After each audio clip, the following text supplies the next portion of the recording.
So, good afternoon to all of you. I hope I am audible.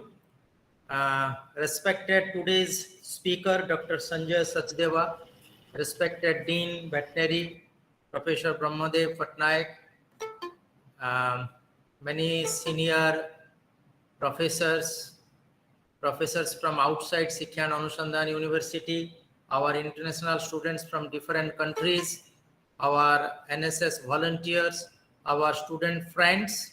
So as all of you know, this is the 29th oration, Sikha and Anusandhan fortnightly academic lecture. It was conceived by our Vice Chancellor, Professor Ashok Kumar Mahapatra, and it was his brainchild, but unfortunately he has been to Bangalore for another event, otherwise he would have joined.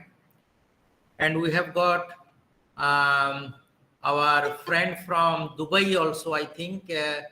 Hello, sir. So lot of people have joined here. So just let me so this has been continuing since February 20th, and many diplomats, senior ambassadors, professionals, academicians, social activists, they have delivered this Sikha and Anusandhan fortnightly academic lecture, and I have the privilege of introducing you to today's speaker, Dr. Sanjay Sachdeva, and I have also the privilege of sharing a brief biodata of Dr. Sanjay Sachdeva. Dr. Sanjay Sachdeva has over 30 years of noteworthy experience in ENT, head and neck surgery. He has gained expertise in endoscopic sinus and skull-based surgery, snoring and robotic surgery, and cochlear implant. His passion for his profession has led him to take up several faculty positions in national and international forums. His education. He completed his Masters of Science ENT, Maulana Azad Medical College in 1986, Diploma of Child Health DCH from Maulana Azad Medical College 1984, Bachelors of Medicine and Bachelor of Surgery, Maulana Azad Medical College 1980. He has experience as Principal Director ENT, Head and Neck Surgery, Max Healthcare from 2020 to till days.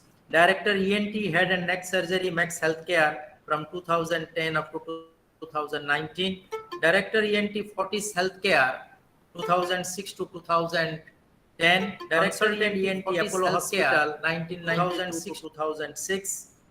Some awards and achievements. Honored by Association of Otolaryngology of India for contribution in the field of academics, felicitated by Northern Ireland Association of ENT for keynote presentation. Some awards and achievements. FESS, honored by Association, presented papers in various international and national conferences. For example, Leiden University Medical Academics, Netherlands, by Northern Association of Surgeons of ENT for sleep apnea, and received a number of appreciation notes, awards for contribution. Conducted annual teaching courses in FESS, LRGs, conducted annual endoscopic ear surgery for last 15 years. Co-author, now books and publications. He has co-authored Easy Guide to Ear, Nose and Throat, published by National Book Trust of India and forwarded by Dr. APJ. I quit my 9 to 5 and I started selling. I will request specifically to Dr. Sanjay Sachdeva to kindly give us permission to translate this beautiful book by NBT. This is Easy Guide to Ear, Nose and Throat into Odia, so that many people, this book can reach to many people. Co-author Complications in Endoscopic Sinus Surgery by Lippincott, Wilkins, Watkins Press, USA. Co-author Opcave and Thyroidectomy in a patient with a severely compromised airway, Journal of Cardiothoracic and Vascular Anesthesia. Editor of ENT What's My New, granny's Journal pickles for online. Recent Advances in the field of ENT. He has membership and associations, Life Member Association of Otolaryngology of India, Life Member and Advisor Indian Association of Surgeons for Sleep Apnea, Life Member of Cochlear Implant Group, Life Member Skull-Based Society of India, Life Member Indian Academy of Pediatrics, Life Member Airway Management Foundation. And he has certifications like Certified Laser FESS and Snoring Surgeon, OMAG, Northern Ireland, United Kingdom, Certified Cochlear Implant Surgeon, Australia, Cochlear Implant Training Würzburg, Germany, certified robotic surgeon, Seoul, South Korea. We are really privileged, sir, to have you amongst us, and we are very happy and privileged that you have consented to deliver the 29th oration of this prestigious virtual lecture series known as Shiksha and Anusandhan Fortnightly Academic Lecture. And as you know, sir, this will be finally compiled into a commemorative annual volume. So with these words, I again request you to kindly, on behalf of everybody, I again invite you, sir, to kindly deliver the 29th oration. Sir. Thank you, Professor N.K. Sharma, for such kind and elaborate words. I don't know whether I can really be worthy of it or not, but I really appreciate and I'm indebted to you for giving me this opportunity to be one of the elite members. I'm the 29th member to give this oration of this very, very prestigious institution. And I would like to also thank my senior, Dr. Amit Banerjee, who's made this possible, and Professor Sharma, who's always helped me in getting this endeavor. And I'll be more than willing to do whatever he says. But before that, I would like to talk about something which is a subject very close to my heart.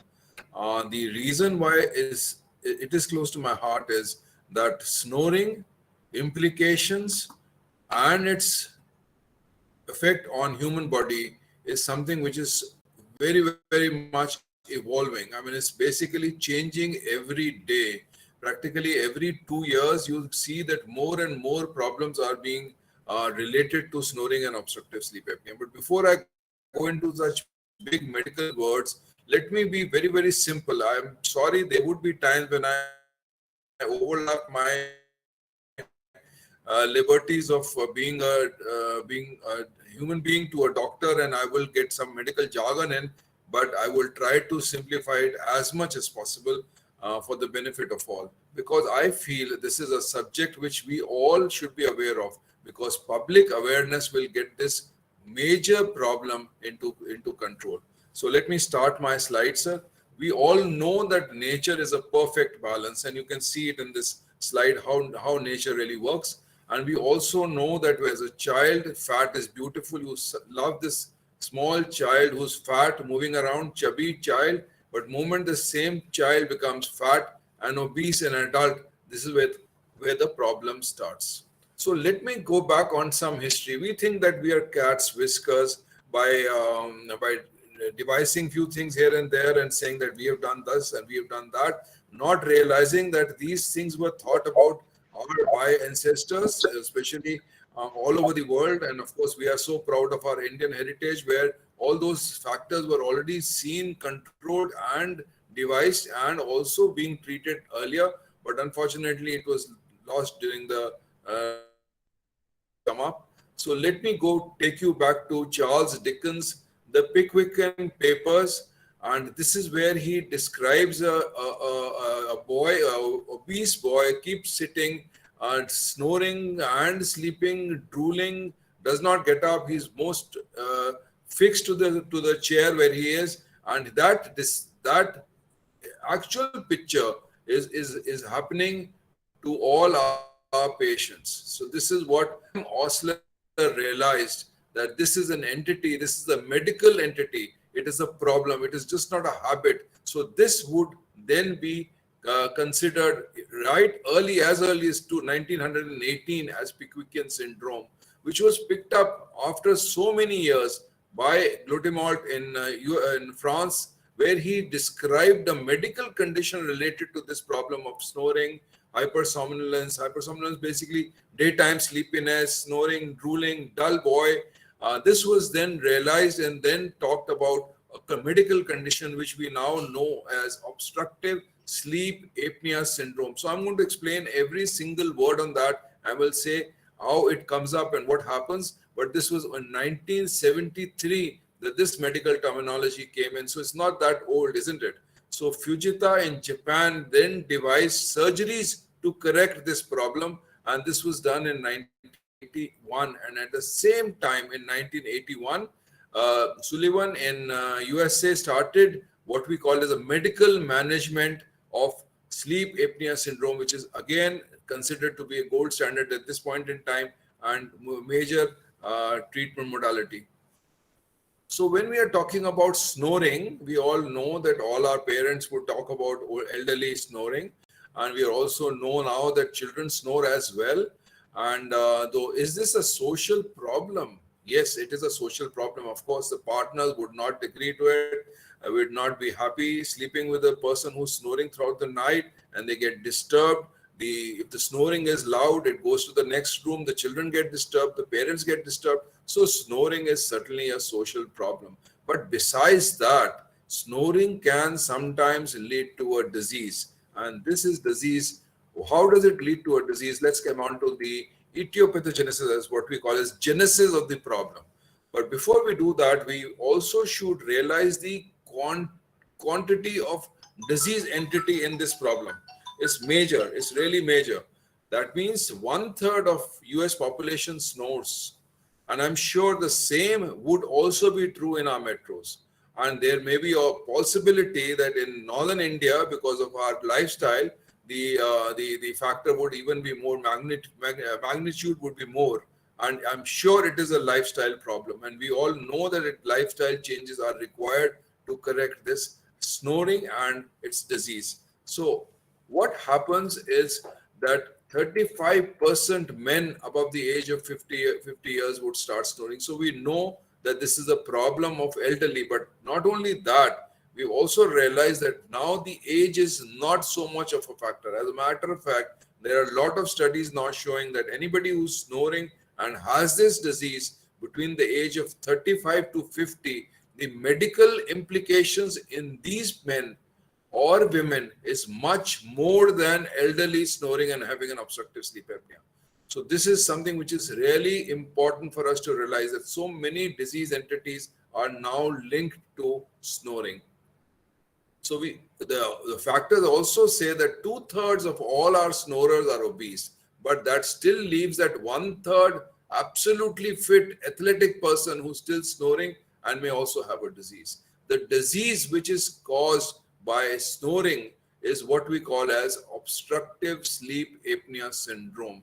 Explanation of this would follow soon, but I will tell you that 8% of men population, all population, and 4% of women are suffering from this problem nowadays. So evolution of this disease is that once you start snoring, over a period of time, that means months to years, you will get into a medical condition where you will have upper airway resistance syndrome. What happens in this situation is that your airway, because of narrowing of the passages. So what is happening in snoring?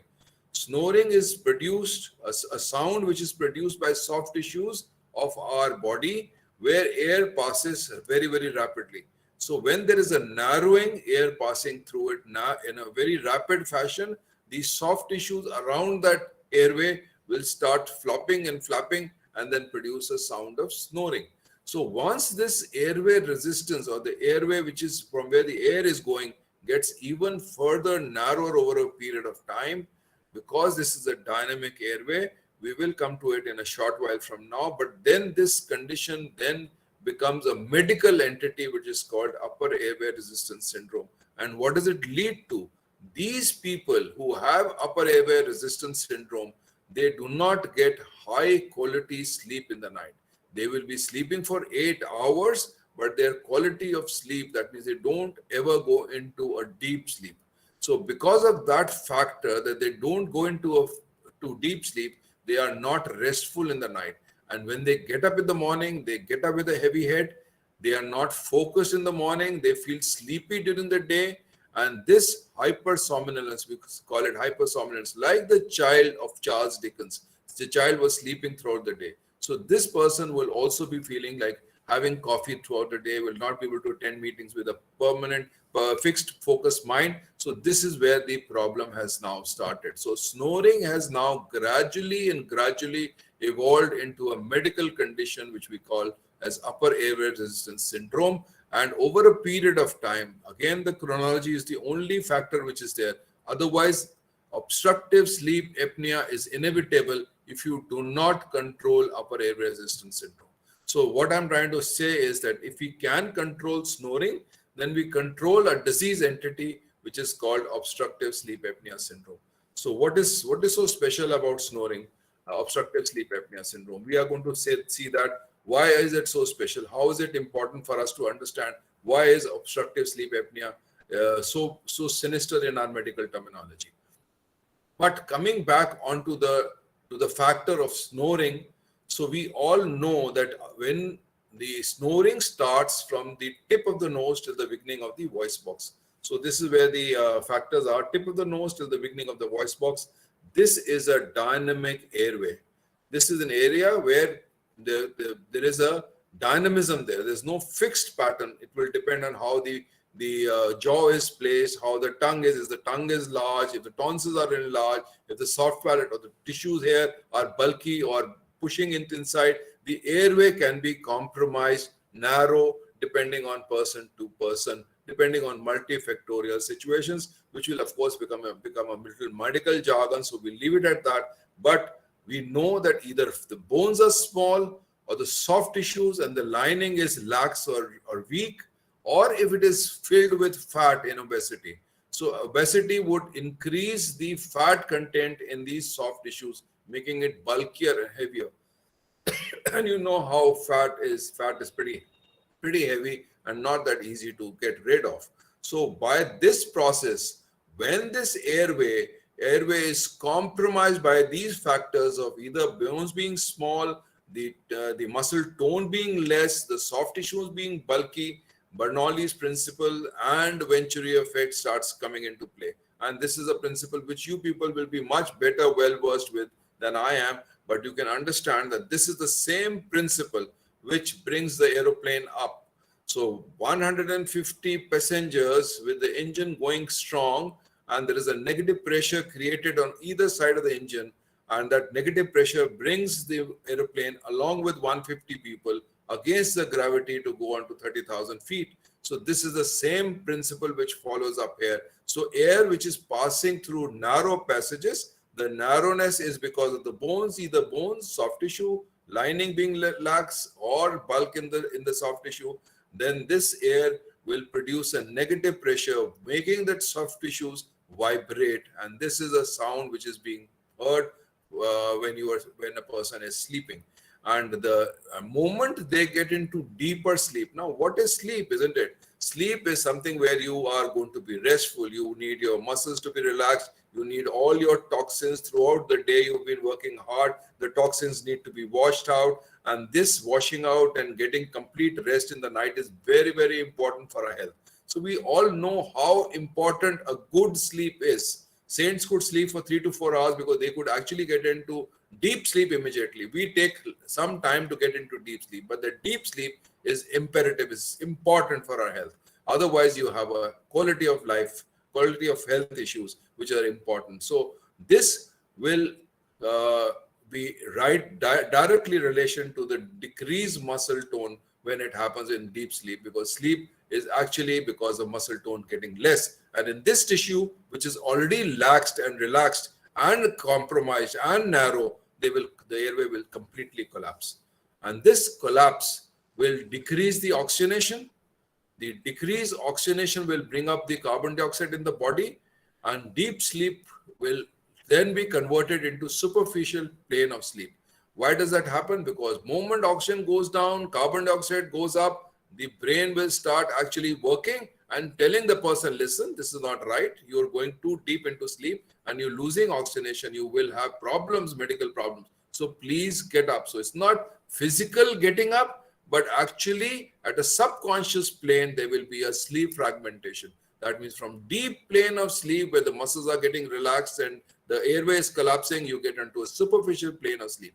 And this keeps happening every few minutes or every few hours in the night. So all throughout the night, the person is going into deep sleep, getting into obstruction, oxygen going down, carbon dioxide going up, and then waking up subconsciously at a superficial plane of sleep. So this is what we call as sleep fragmentation.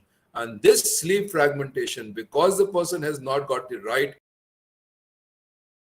kind of sleep in the night, will lead to daytime sleepiness. And what are the signs and symptoms of obstructive sleep apnea syndrome? So these are important, because if you have these signs and symptoms, you do not need any medical doctor. You will be able to diagnose your problem on your own. And people will tell you that you're snoring. You may even have some period of no breathing at the night, where you will sometimes few people start getting up and choking without them realizing that this is happening. Only a partner can say that you got up for a few minutes and then went off to sleep again. You got up for a few minutes and then went off to go for sleep. But this may happen today, this may happen after 15 days, this may happen after 1 month, but keeps happening again and again. The reason is that you get into period of no breathing. So obstruction leading to an apnea. Apnea is what we call as no breathing. So that period of no breathing after a certain limit of time becomes pathological, becomes a disease, which is what is basically obstructive sleep apnea syndrome. And the symptoms of this obstructive sleep apnea syndrome is daytime sleepiness. 75% of people will have blood pressure. So we used to call it, we don't know what this patient is all about. He has got blood pressure, his father is all right, mother is all right.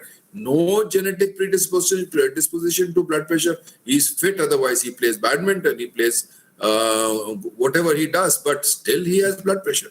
So this person might be having obstructive sleep apnea, which goes undetected, and they will have blood pressure.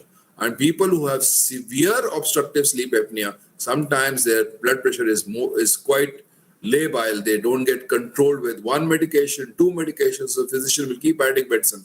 Then the physician will start realizing, listen, there must be something else which is happening to this person. And this is actually obstructive sleep apnea, which is contributing to blood pressure. So these people, when they cannot have good deep sleep in the night, they do not feel fresh in the morning. They have morning headaches. During the day, their performance is bad. They are not fully there. They will be physically present. The concentration is not good. Sometimes, if in severe situations, they even may have memory lapses. They may forget names. They may forget their mobile number. They may forget their car number. So those things can happen. And impotence is also one of the factors which is directly related to obstructive sleep apnea. So you see the ramification of this one single entity, which started with simple snoring, has led on to so many problems. Nowadays, we are also linking diabetes with this kind of a situation, diabetes which is not controlled. We're linking mood disorders, personality disorders, psychiatric issues with obstructive sleep apnea. So the ramification, every 2 years you get papers saying that this disease is also being linked to obstructive sleep apnea. This disease is also being, so that is what is so interesting about this subject. And that is what makes so much happening in this field that you really need to get into it very. So as scientists, we really do not know complete subject of obstructive sleep apnea. It's evolving very rapidly, and we are also evolving our medicine accordingly. So in children, people were not willing to believe. No pediatricians 20 years down the line would believe that the child would have an obstructive sleep apnea. But now we know by all the testing material that we have done as a study. We don't do testing for every child, but children also have obstructive sleep apnea. And the symptoms of this small children, 3 years, 4 years, 5 years, are totally different from adults. They have failure to thrive. The parent would say, this child is not growing. The pear is so tall. The pear is so bulky. This child is so weak. And we give them everything to eat. We are absolutely so rigid in eating. We make sure that they eat the right kind of food. But this child actually might be having large tonsils and adenoids, which is causing this child to mouth breathe and have obstructive sleep apnea. These children would have hyperactivity. If you see them in the clinic, they would not sit in one place. They'll just keep moving all over. And the mother is quite happy with that situation. My child is very active. Listen, your child is active, but this child is also destructive. He's not sitting in one place. He cannot focus. Yes, doctor, you're right. When I make him sit in a now 2 years, they've been sitting at home. When I make him sit in a virtual classroom, he doesn't sit. He keeps moving. He doesn't do any activity fully. He starts with an activity, goes on to another activity. So their concentration focus span is so less. So less attention span, hyperactivity, failure to thrive, and other learning disabilities, aneurysms. These children also pass at age of 5, 8. Sometimes they just have aneurysms. They pass urine in the night, and parents don't know what is happening, why it is happening. Everything is right. They've gone to a pediatrician, and the pediatrician is given to a kidney specialist. The functions are functioning absolutely well, but this child is mouth breathing, snoring sometimes, and having repeated attacks of upper respiratory infection. These children are actually suffering from obstructive sleep apnea. But besides this, let me also tell you the sinister implication, which makes this topic a little more serious than what we were starting with. We simply started with snoring. So snoring, my grandmother used to say, is good because when your grandfather is snoring, at least there are no thieves who come inside the house. But that is all old tales, and so you don't need a chowkidar. But anyway, those are different things. Now we are knowing that sinister implications are important when this person has obstructive sleep apnea. They have 24 times chance of having a cardiac event in sleep. So these people who have obstructive sleep apnea, you've heard of so many stories in your newspaper cuttings and WhatsApp that this person was absolutely healthy, normal, went out to sleep, did not get up in the morning. So these people are actually hidden obstructive sleep apnea. They go undiagnosed, and this is what is causing this sudden cardiac arrest, which is 24 times than normal. Hypertension and blood pressure we've already talked about. Now, when this person is not having a good night's sleep, they have a very bad quality of day. They will have very poor concentration. So they will sleep while driving. They will sleep while sitting in a meeting. They will have to force themselves to get up and work. If they are working with heavy machinery, they are accident prone.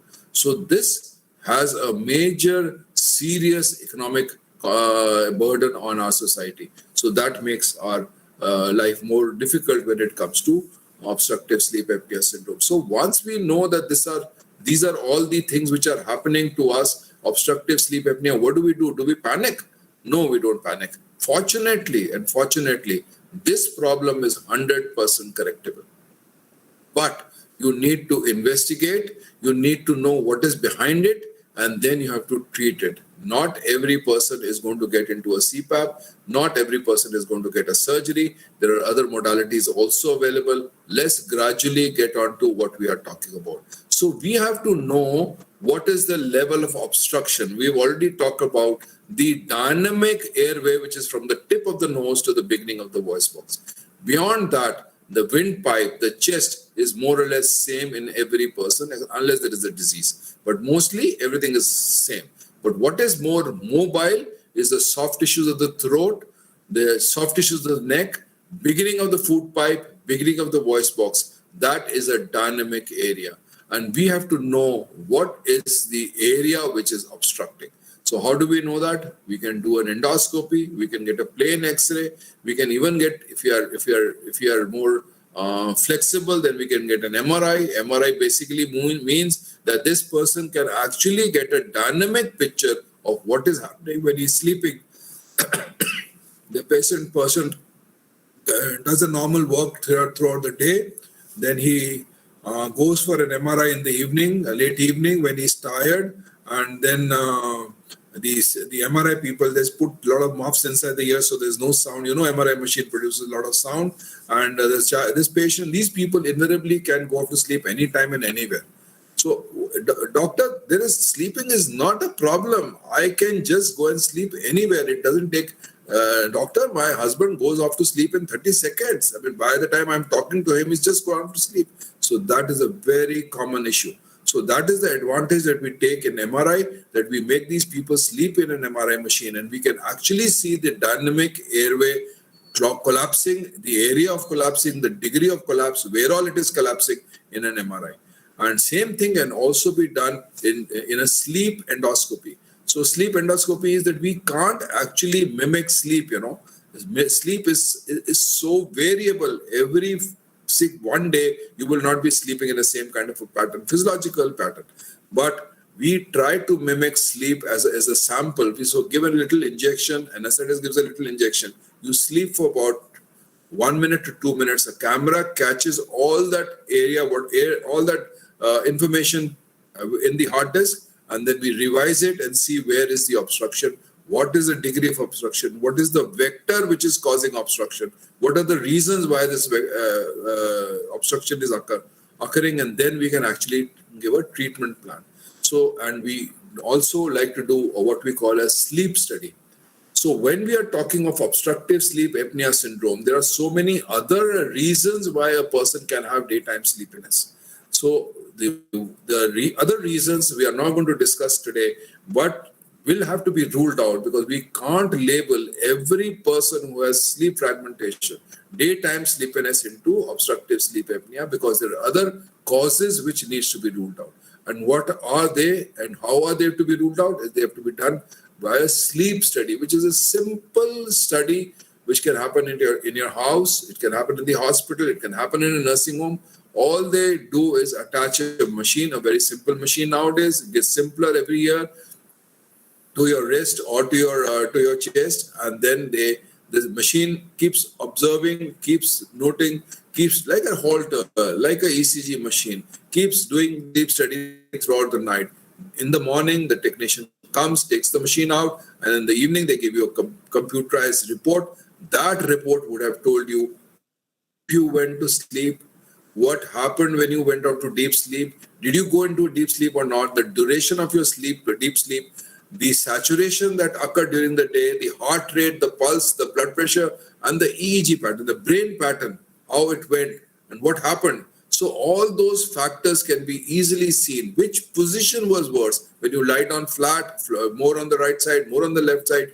Did you sleep more on the right side or left side? And what caused more problem? All those factors are captured by this sleep study. And this is a very important information. So we consider this as a gold standard for our diagnostics and helps us. So this is a very small clip of what Cine MRI will show you.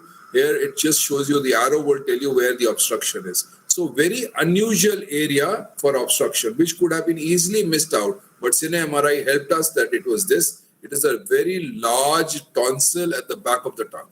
We all know that tonsils are on the side of the throat, isn't it? We are all are aware of it. And I'm sure that in my time, most of the children were also had to undergo tonsillectomy, because there were very few antibiotics at that point in time. But even if they were, but it was a fashion to get the tonsils out, because the parents thought that once you remove the tonsils, they will get taller. So all those things are not going to be discussed today. But here, there is a very unusual area for the tonsil to be. It is at the back of the tongue. And that could be seen so well with a Cine MRI.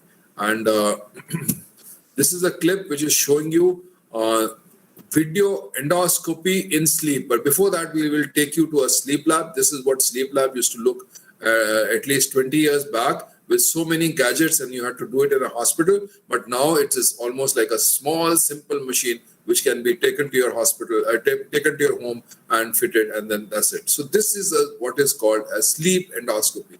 You may not look very cordially to in the video here. Obviously, it's a body part which you may not want to see, but I'm just trying to show you that this is the vibration. You can hear the sound a patient is making, and you're also getting a video clip, and you can see the tonsils are moving so rapidly together and causing an obstruction. So this was basically caused by an adult tonsil and causing obstruction in this area. So once we have been able to do that, then we can obviously plan the treatment. And let me tell you, treatment planning is a task, because no two patients are same. So every treatment plan is tailor-made to a patient, because there are so many factors involved. The factors could be so variable: weight, muscle tone, athletic, not athletic, the nose can be crooked, it can have polyps, it can have another disease like sinusitis. You can have large tonsils, small tonsils, floppy soft palate, flabby soft palate, large bulky tissue because of the fat, neck diameter. If the 17 size collar is maximum what you can see, but the collar is much more, that will cause lot of fat in the neck, which is going to go and collapse the airway in the night. Because what we are seeing during the day, when a person is going about in its normal fashion, gravity plays a role of keeping the airway open. In night, the gravity actually goes against this whole physiology, the weight of the tissue directly causes collapse of the airway, and that has to be addressed. So, of course, you have a lot of fancy stuff coming in the market, which work for few, but certainly not what is recommended. But we follow the management, which we say this condition is totally curable, and you have to talk to your physician, discuss the problem with your physician. They will study you in great details, and then we'll be able to make a treatment plan which is going to take care of your problem for good. So you will then be able to avoid all the medical conditions which is basically related to it: diabetes, endocrinal problems, hypertension, cardiac problems, stroke. So these people also have a very, very high chances of getting a stroke. That means paralysis. So that all can be protected and prevented if we take care of this problem. So the gold standard at this point in time is what we call as continuous positive airway pressure machine.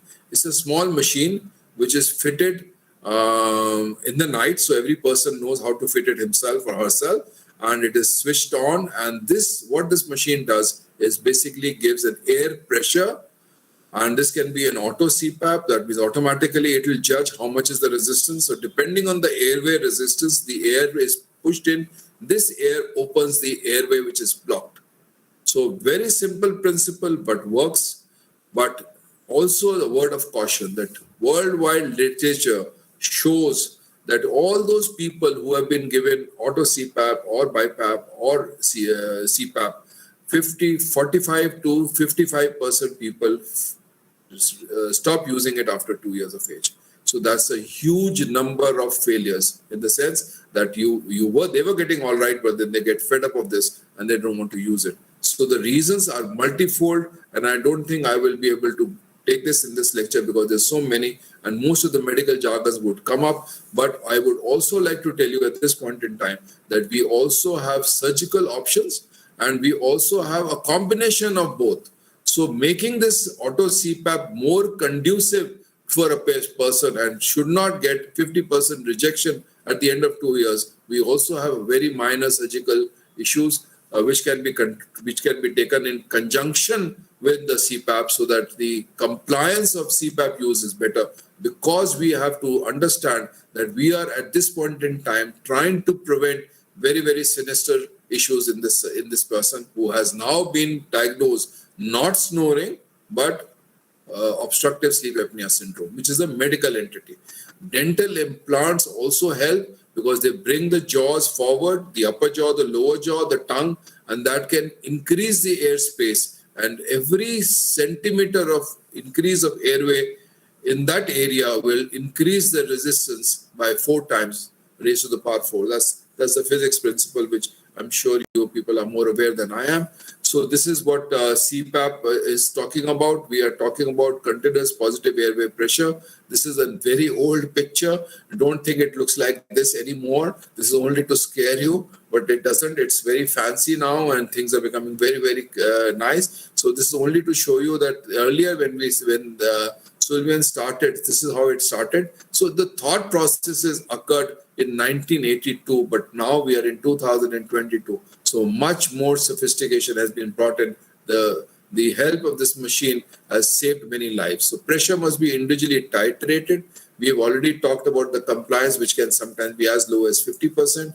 The problems of long-term use are also something which we should be aware of. They can be air leakage, problem in the ears. The noise can keep you disturbed and not let you sleep comfortably. And of course, the person can be very much highly claustrophobic. You have people who are claustrophobic, they will not go into lifts, they will not take the airplanes, they will not go into a crowded place, they just go out of a cinema hall. So those people might have problem using this machine. So those things have to be understood and realized, and they are entity which have to be considered. So we also know that dental appliances work, and they also can be used in conjunction with our other modalities. The surgical procedures are that we cannot ignore the nose. Nose is the beginning of the airway, and if you have blockage in the nose, that has to be considered and taken care of whether medically or surgically, whichever works. But nose correction has not been able to show a correction in obstructive sleep apnea. It contributes fine. Correction will improve your quality of sleep. It will improve your sleep pattern. It will improve your physical ability. You will not get symptoms of hypersomnolence. But theoretically, if you do sleep study in these patients before and after nose surgery, you realize that the sleep apnea still remains the same. That means there's something much more than the nose which is contributing to a problem. So that will lead on to further airway, which is oral cavity, which is tonsils, soft palate, tongue, and what we call as a leaf-like structure, which is at the beginning of the voice box, which actually lids the windpipe when you are swallowing. So you must realize that swallowing tract and breathing tract at one area in the throat is common. So when we swallow, the airway gets blocked, and most of the blocking is done by this epiglottis, what we call as the lid. It's like a leaf. It just blocks the whole thing. And second is you're all right. You're all right. Continue, sir. There was. Please continue. Yeah, should I continue? Okay, thank you. And second is when you're swallowing. When you're breathing, then the sphincter or the valve in the swallowing tract closes off. And if it doesn't, then obviously you know what happens. Acid goes up and then causes as a hyperacidity, or what we call as GERD. Now people are so much aware of GERD. So this is what GERD is all about. If your food pipe is not closed when you're breathing, and when you're breathing, when you're swallowing, the food pipe, the windpipe has to close. That's very important. Otherwise, you will have food going into the trachea, into the windpipe, coughing incessant, and sometimes pneumonia. So this is what has to be considered, the lower airway. And finally, if you have small bones which we are talking about, then obviously, unless you increase the bone architecture, you increase the girth of the bone, the diameter of the bone, the dimension of the bone, that vector will always compromise. So that will be another aspect of surgical to be considered, but in very, very few patients would you need that kind of a thing. But if you need it, you have to do it. There is no option. So we started doing surgery as early as 94, 95. So we have also evolved over a period of time. We've used different energy sources. This is, I must also confess that these patients who have obstructive sleep apnea, severe obstructive sleep apnea, they're quite high risk for anesthesia. They used to be when we started, but now, of course, our anesthetists they're becoming so good that they make anesthesia very safe. So those days, we used to operate under local anesthesia. So you needed to have a very cooperative patient. You can see this patient. I'm sure most of you will be just closing your eyes, but I have no choice. But I can just show you what different energy sources. So we actually started using harmonic scalpel, which is an excellent energy source, which still is used very frequently in most of our surgical things. So we actually removed the the bulk and operated on this airway under local anesthesia. So let me take you forward. Then, of course, came lasers in late 90s. And this is a laser which are being used under anesthesia. It's a green laser, which is actually called KTP. I'm sure you people would have heard of this. This is the post laser. And now we have another technology, which is sound energy, which is using sound energy, which we call as co-ablation. This is not a heat-driven device, and it has actually the dissection in this technology is done by saline, or the normal saline which we use. You know, the normal saline drip that you get when you're dehydrated. The same saline is used and here you can see how neat it is. It's a sound energy which is now being used here, and the dissection is very, very neat and does not cause any thermal damage. So most of our surgical tools, when a surgeon looks at it, he basically says, okay, what is my need? My need is to remove tissues, to remove bulk without causing much of bleeding. Bleeding should be minimal. As you see, the bleeding is minimal. The thermal damage should be very less, because the adjoining tissues which are going to be left behind, if they have a lot of thermal damage, then they swell up and they cause post-operative problems. So those things have to be considered, and the healing has to be rapid. So if you have dissection which is neat as this, your healing obviously will be much better. So this is how we moved. Then we also realized that in these situations, people who have moderate to severe obstructive sleep apnea. So we now divide sleep apnea into three main simple situations: mild, moderate, and severe. Of course, you have an overlap, mild to moderate to severe, and all those kind of things. But that all depends on the number of apneic attacks you're getting. Apnea is period of no breathing, like I was talking about earlier. Apnea is obstructive sleep apnea. Apnea is period of no breathing. So if you have breathing attacks or apnea attacks, that means no breathing attacks, less than 5 times in an hour, normal. 5 to 15 is mild, 15 to 30 is moderate, and above 30 is severe. So this is how you divide. So if you are having obstruction and apnea more than 30 times in 1 hour, then you have severe sleep apnea syndrome. And you must realize that this apnea has to be more than 10 seconds. So you people are better with mathematics. My mathematics has always been very, very poor. So if you calculate 30 into 10 seconds in 1 hour, this is the number of times that you've actually had no breathing, no oxygen, no transfer of gases. And look at the implications that it has on your body. Your body would have a lot of problem, become hyper inflammatory situation. The inflammation increases, the inflammatory markers increase, the cardiac problems can happen. You can have nighttime, you can have stroke, you can have complete cessation of heart attack, or cardiac deaths. So 24 times, which we talked about, 24 times. So these are the implications that we must be aware of. Diabetes can come up, hypertension can come up. Lot of other factors now are which we are seeing are coming up. There are a lot of people who would say that gastroesophageal reflux disease can also be be a part of obstructive sleep apnea. People say the kidney problems can also be. So a lot of things are now being related. So the implications of getting less oxygenation and carbon dioxide increase in the body, that period of time in an hour, every hour for years together, has sinister problem. And we have also realized that not one, but sometimes you can have more than one level of obstruction. And that means that if you take care of one level of obstruction, you will not get results. So you will have to include all the levels together to get results, whatever is the cause. So if you have 50 to 60% of CPAP failure, be prepared to think of what you can do next, because you know that the condition is 100% curable and you will have to sort it out.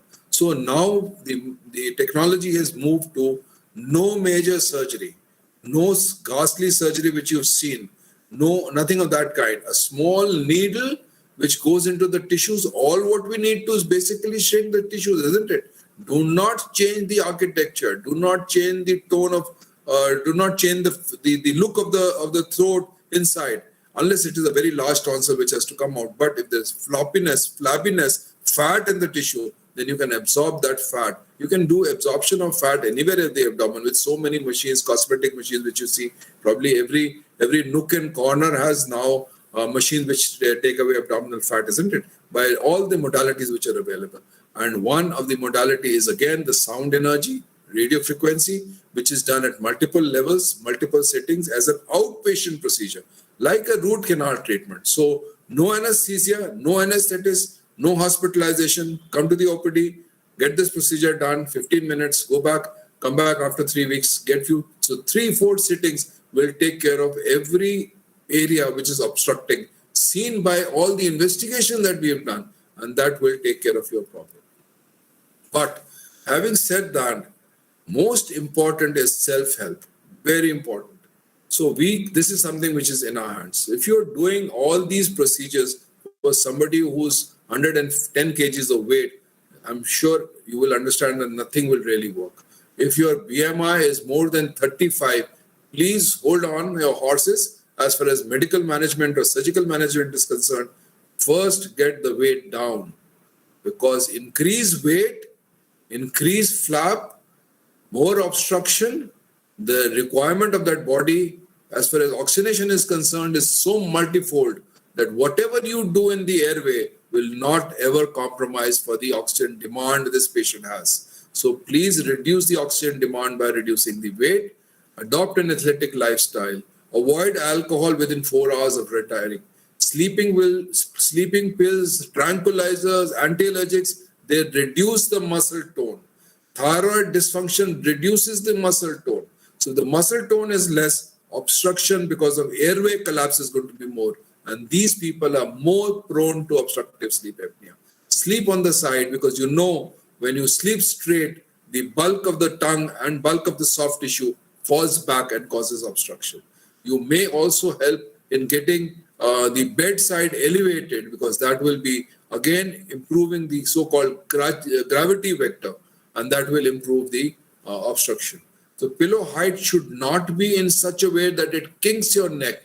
If your neck is kinked, the airway gets compromised. The tongue will start falling back. So you need to have a straight neck. So the pillow height has to be adjusted to get a straight neck. And you have these pillows now available in the market. Otherwise, you can do it yourself. You can see if you lie down straight on the side, the distance between your shoulder, which is touching the bed, and your ear should be so in such a way that the neck is absolutely straight.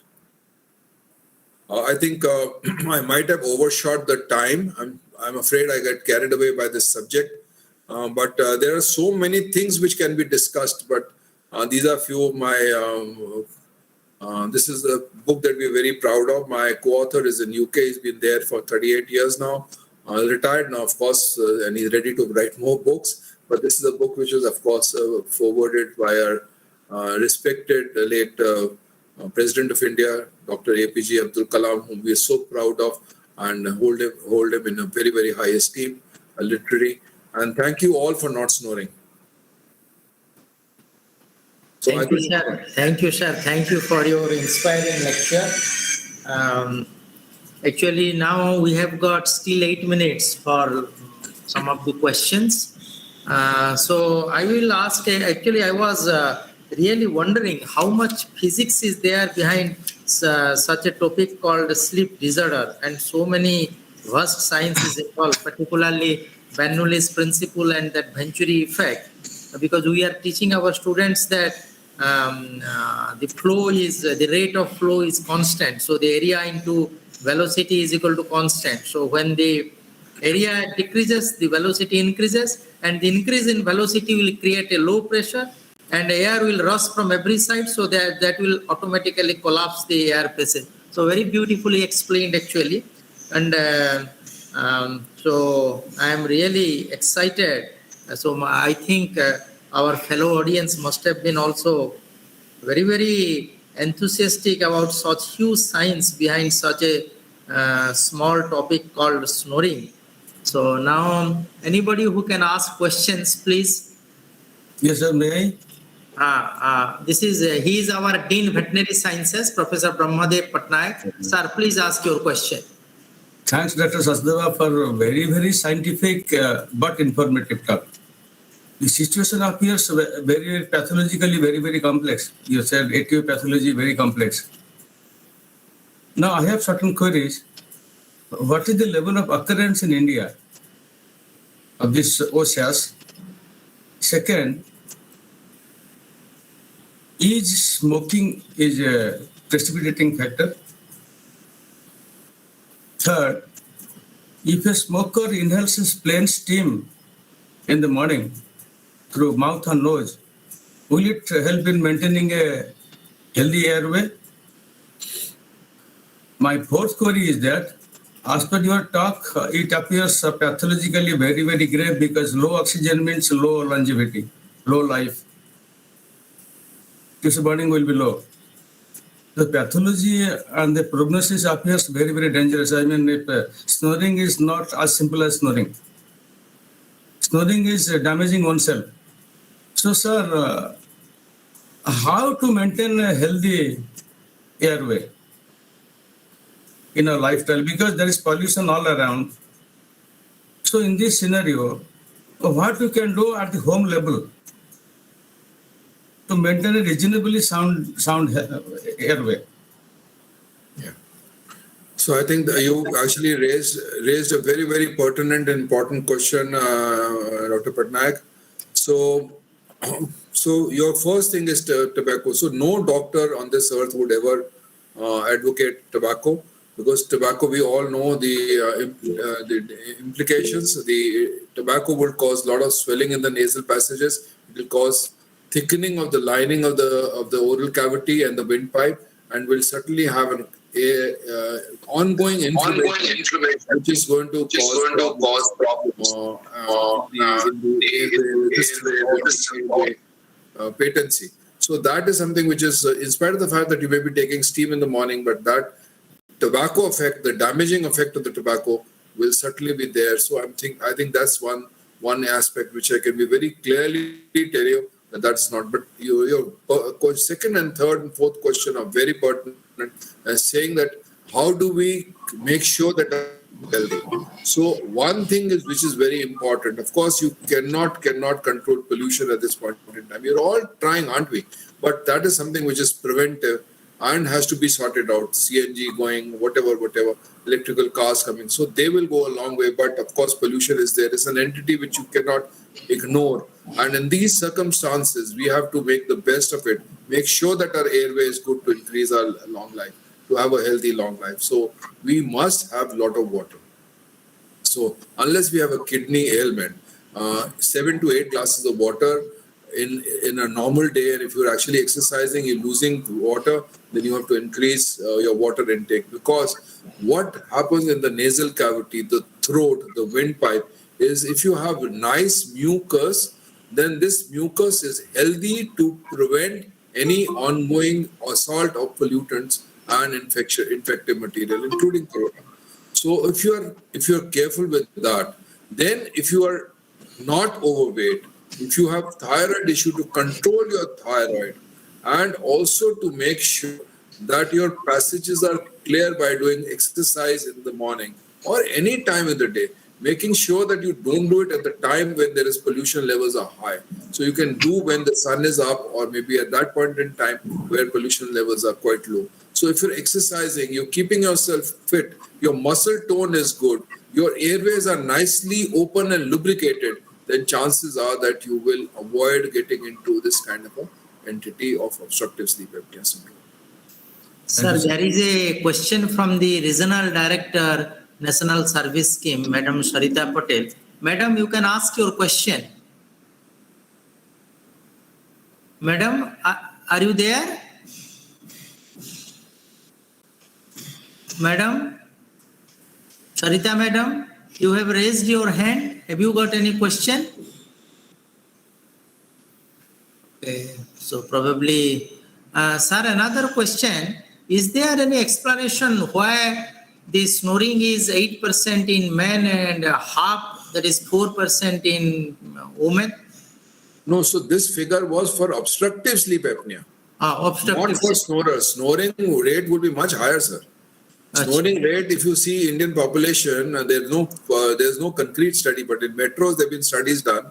The percentage is about 22 to 24%, different metros. If you go towards north, where people are very fond of good eating and good lifestyle, the percentage increases to almost 35 to 38%. So this snoring is an entity. That means I would say maybe 1/4 of our population snores, out of which 8% men would have obstructive sleep apnea. They have disease entity. So it's a huge, colossal economic burden on our society, because here they are all prone to getting strokes and heart attacks and cardiac issues, hypertension, diabetes, and all those things. So they can be all prevented if you look into this subject very carefully. And that is why the scientists are running behind it, because if you can prevent this, then you actually can do a lot for your society. So there are still 70 people, sir. Probably everybody is interested for this topic. Is any question there? Professor Panda? Hello. Yes, Professor Panda. You can ask yes, you are audible. Please ask your question. No. I don't like to ask any question. I am privileged to listen Dr. Sanjay sir, that I got so many things that from him Yes, about yes. the snoring. Exactly. I have got no questions Exactly. because he has already limited the questions that what I want to ask. Yes, yes. Okay. Okay, thank you so much. A very structured presentation. Yes. So if you have any students, can you ask any question?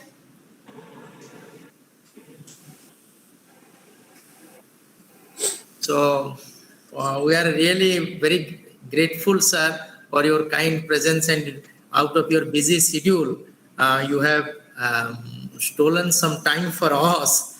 And really, we are also grateful to our Pro-Chancellor, Professor Amit Banerjee, who was instrumental in connecting you to these SOFL lectures. We are highly privileged, sir. And on behalf of the SOA Outreach Cell and on behalf of the university, I extend a hearty vote of thanks to you, sir. And we look forward to a writing with beautiful pictures so that a nice article will come out in the commemorative volume. Thank you very much. Thank you. Thank you. Thank you, sir. Thank you so much. Thank Thank you. you. Thank you for all what you've done. Thank you. Thank you, sir. Thank you.